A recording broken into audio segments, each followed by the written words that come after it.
नमस्कार, मैं हूं निकिता और आप देख रहे हैं सत्य हिंदी।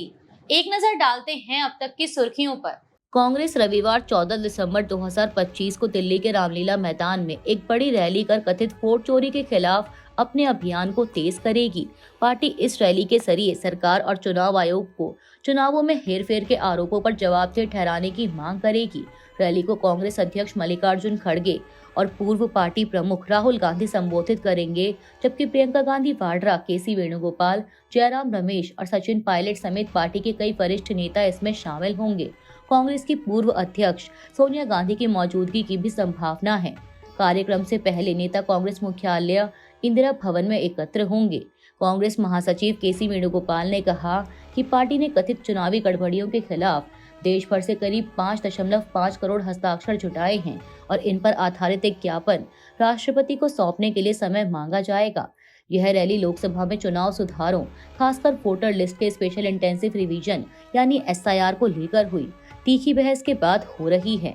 राहुल गांधी ने बीजेपी पर लोकतंत्र को कमजोर करने के लिए इलेक्शन कमीशन के दुरुपयोग का आरोप लगाया, जबकि सरकार ने इन आरोपों को खारिज करते हुए विपक्ष पर प्रक्रिया को बदनाम करने का आरोप लगाया है। कर्नाटक के मुख्यमंत्री सिद्धरमैया और उप मुख्यमंत्री DK शिवकुमार 14 दिसंबर को दिल्ली में कांग्रेस के शीर्ष नेतृत्व से मुलाकात कर सकते हैं, जिसमें सोनिया गांधी से मिलने की भी संभावना है। यह संभावित बैठक ऐसे समय हो रही है जब राज्य में नेतृत्व को लेकर पार्टी के भीतर बेचैनी बनी हुई है। इससे पहले कांग्रेस अध्यक्ष मल्लिकार्जुन खड़गे संकेत दे चुके हैं कि कर्नाटक का नेतृत्व विवाद हाईकमान सोनिया गांधी, राहुल गांधी और स्वयं खड़गे सुलझाएंगे। नई दिल्ली के रामलीला मैदान में कांग्रेस की मेगा रैली के बाद यह बैठक प्रस्तावित है। इस बीच बेलगावी में चल रहे विधानसभा शीतकालीन सत्र के दौरान सियासी संकेत तेज हुए हैं। कांग्रेस विधायक इकबाल हुसैन के उस बयान से अटकलें बढ़ी हैं, जिसमें उन्होंने सत्र के बाद शिवकुमार के मुख्यमंत्री बनने का दावा किया। हालांकि पार्टी ने किसी नेतृत्व परिवर्तन या 2.5 साल के फॉर्मूले की आधिकारिक पुष्टि नहीं की है। वहीं कांग्रेस इंचार्ज रणदीप सुरजेवाला ने कहा कि दोनों वरिष्ठ नेता हैं और शीर्ष नेतृत्व से मिलना सामान्य प्रक्रिया है। योग गुरु रामदेव ने बढ़ते एयर पॉल्यूशन से निपटने के लिए योग अभ्यास और घरों में पर्दे लगाने का सुझाव दिया है, जबकि उन्होंने एयर प्योरीफायर को अमीरों का फैशन करार दिया। एक टीवी चैनल के विशेष कार्यक्रम में बोलते हुए रामदेव ने कहा कि विकास के साथ कुछ प्रदूषण होना स्वाभाविक है और दिल्ली कई बार गैस चैम्बर जैसी हो जाती है। उन्होंने लोगों को घरों के अंदर रहकर कपालभाति और लंबी सांस लेने जैसे प्राणायाम करने की सलाह दी। रामदेव ने यह भी कहा कि घरों में पर्दे लगाकर उन्हें कुछ दिनों बाद मास्क पहनकर झाड़ा जा सकता है। यह बयान ऐसे समय आया है जब दिल्ली, नोएडा और पूरे NCR में AQI गंभीर से गंभीर प्लस श्रेणी तक पहुंच गया, जिससे सरकार को ग्रैप स्टेज 3 और स्टेज 4 के सख्त उपाय लागू करने पड़े। रविवार को कई इलाकों में AQI 500 के करीब दर्ज हुआ। वहीं इसके उलट वरिष्ठ कार्डियोलॉजिस्ट डॉक्टर आलोक चोपड़ा ने बढ़ते प्रदूषण के बीच N95 mask, air purifier, indoor पौधों और बच्चों व बुजुर्गों को घर के अंदर रखने की सलाह दी है। शनिवार को दिल्ली NCR में हवा की गुणवत्ता तेजी से बिगड़ने के बाद अधिकारियों ने ग्रेडेड एक्शन रिस्पांस प्लान यानी ग्रैब के तहत स्टेज 4 की सबसे सख्त पाबंदियां लागू कर दी हैं। ग्रैब 3 लागू होने के कुछ ही घंटों बाद यह फैसला commission for air quality management यानी CAQM ने लिया, क्योंकि एयर क्वालिटी सीवियर से सीवियर प्लस श्रेणी में पहुंच गई। आधिकारिक आंकड़ों के मुताबिक शनिवार शाम 4 बजे तक AQI 431 से बढ़कर 6 बजे 441 हो गया, जबकि 14 दिसंबर की आधी रात तक AQI 460 दर्ज किया गया। आनंद विहार में AQI 488 और इंडिया गेट कर्तव्य पथ क्षेत्र में 407 रिकॉर्ड हुआ। CAQM ने खराब हालात के लिए धीमी हवा, ठहरा हुआ वातावरण और प्रतिकूल मौसम को जिम्मेदार बताया। स्टेज 4 के तहत दिल्ली और NCR में निर्माण, तोड़फोड़ गतिविधियों पर पूरी तरह रोक, स्टोन क्रशर और माइनिंग ऑपरेशन बंद, BS3 पेट्रोल और BS4 डीजल 4 पहिया पर प्रतिबंध, क्लास 5 तक हाइब्रिड पढ़ाई और सरकारी निजी दफ्तरों में 50% क्षमता पर काम करने के निर्देश दिए गए हैं और बाकी स्टाफ घर से काम करेगा। अधिकारियों ने सख्त निगरानी और उल्लंघन पर कार्रवाई के आदेश दिए हैं। लोगों को बाहर कम निकलने की सलाह भी दी गई है। इंडियन एक्सप्रेस की रिपोर्ट के मुताबिक बिहार के नालंदा जिले में भीड़ की हिंसा का एक सनसनीखेज मामला सामने आया है, जहां 50 वर्षीय कपड़ा विक्रेता मोहम्मद अतहर हुसैन की शुक्रवार रात इलाज के दौरान मौत हो गई। गगन दीवान गांव के रहने वाले हुसैन पर 5 दिसंबर को भोग थाना क्षेत्र के भट्टापार गांव के पास कथित चोरी के शक में भीड़ ने हमला किया था।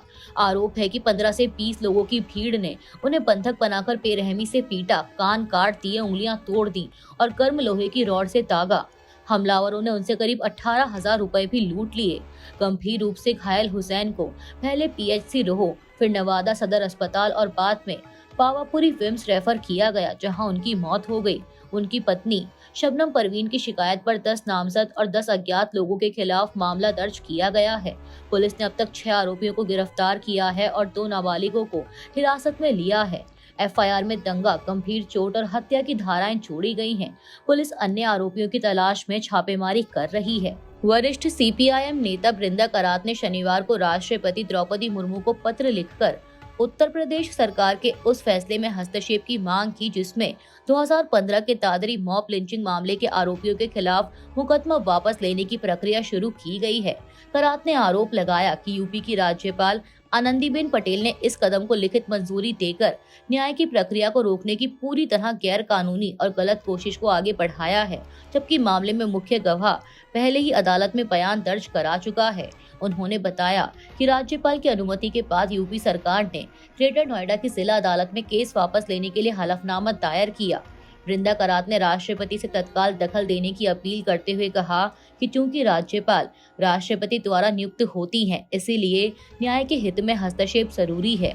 उल्लेखनीय है कि गौतम बुद्ध नगर के बिसहावड़ा गांव में 28 सितंबर 2025 को मोहम्मद अखलाक की भीड़ द्वारा पीट कर हत्या कर दी गई थी और उनके बेटे दानिश को भी गंभीर चोटें आई थी। इस मामले में आईपीसी की कई गंभीर धाराओं के तहत केस दर्ज हुआ था, जिस पर देश भर में भारी आक्रोश देखा गया।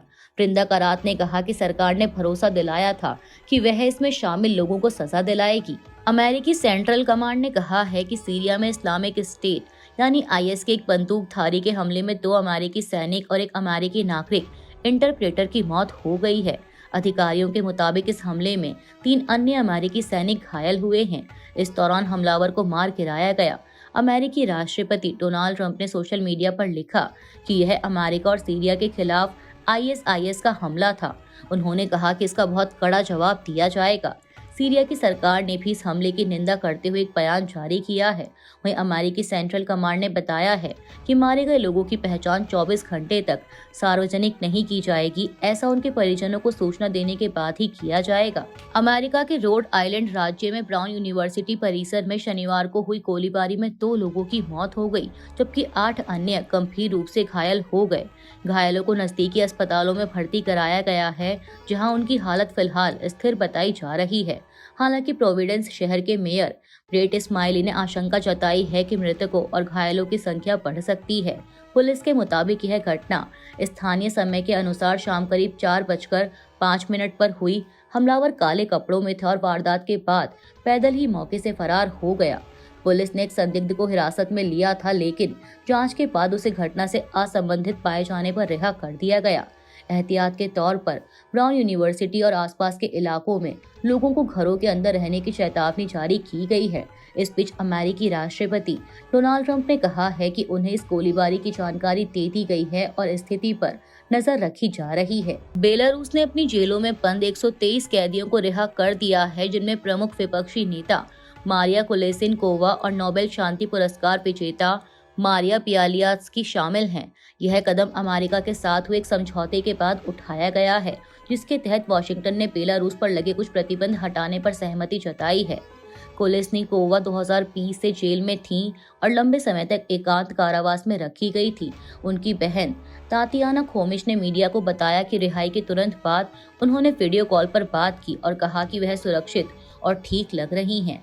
यह रिहाई मिन्स्क में बेलारूस के राष्ट्रपति एलेक्सेंडर लुकाशेंको और अमेरिका के विशेष दूत जॉन कोयल के बीच हुई वार्ता के बाद हुई। वार्ता में अमेरिका ने पोटाश पर लगे प्रतिबंध हटाने पर सहमति दी, जो उर्वरक का अहम घटक है और बेलारूस इसका बड़ा निर्यातक है। जॉन कोयल ने कहा कि रिश्ते सामान्य होने के साथ आगे और प्रतिबंध भी हटाए जा सकते हैं। गौरतलब है कि रूस के करीबी सहयोगी बेलारूस पर पश्चिमी देशों ने मानवाधिकार उल्लंघनों और 2022 में यूक्रेन पर रूस के हमले के लिए अपनी जमीन उपलब्ध कराने के कारण कई प्रतिबंध लगाए थे। अभी के लिए इतना ही। बाकी की देश दुनिया की बड़ी खबरों के लिए जुड़े रहिए सत्य हिंदी के साथ।